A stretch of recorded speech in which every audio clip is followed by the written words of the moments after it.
How to make small talk.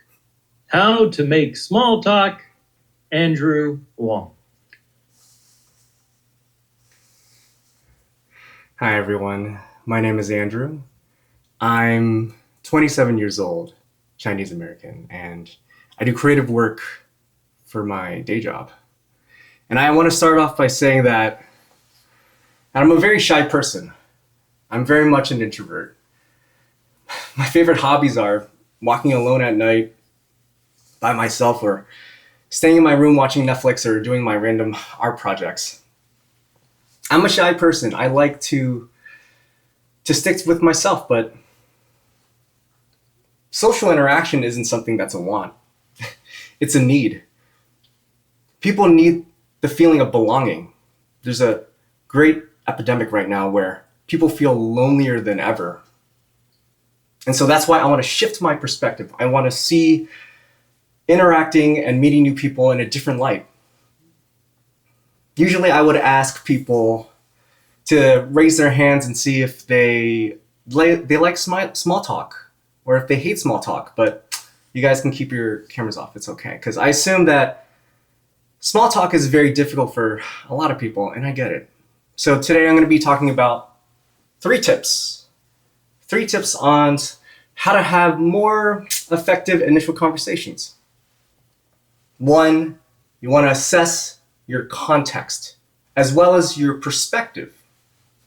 You want to make sure that when you're speaking in any kind of scenario that you adjust for the scenario, right? You don't want to go into a room and say, hey, is everyone having a great time at a friend's funeral? Yeah. Wrong place, guys. You want to assess what's going on. So at work, you can give an opinion about, oh, okay, you have a really nice necklace. Where'd you get that? Or I love your shoes. Or I love the work you've been doing for X, Y, and Z. And the next step would be to shift your perspective. Because a lot of times we come with this mindset that we have to be this person who knows everything. We have this huge ego of like, okay, I know what's right, I know what's wrong.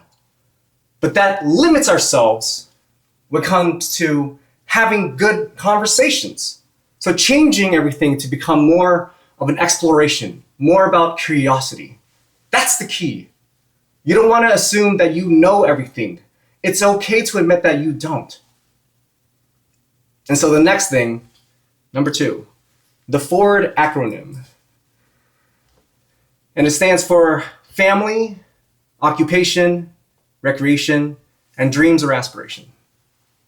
Family more so is about background. So where's your family from? Do you have family in the area? But you can go deeper than that, okay? Where were you from? Where were you born? What's your ethnicity? Getting that sort of background, you can go, so there's so much history involved with that. And with occupation, you could say, okay, what do you do for a living? But you can expand upon that. What's going well with your job? Why do you love the things you do? And then recreation is my favorite. I love asking, what are your favorite shows? Because I love watching shows every single day. I'm rewatching The Good Place constantly. It's a bit of an issue. Or what do you like to do on your spare time, right? People can talk endlessly about what they're passionate about. And then lastly, with the acronym D, dreams. As kids, we have these big dreams of who we want to be, but as we grow older, our dreams mature. We have different goals now. And we still have that energy still, where we want to do something that inspires us, right? So think about whether your dream is to pursue self-expression, art, or your kids, family. Whatever you choose, we can talk about it forever. But another point is when you use the FORD acronym, it's important to talk about yourself too, because conversations are a two-way street, right? It's not for me, I'm an introvert, so my ideal conversation would be to ask a bunch of questions. People would go on and on and on and on, and then that's the end of the conversation. I would not talk about myself. But that's a very one-sided note. I want to share my story too, and I can endlessly talk about my Ford acronyms. And then 3, high-low buffalo. High-low buffalo is essentially about staying in the now. For high, it's about what's going well with your life. What are you looking forward to? Whether it's for the weekend, for the year.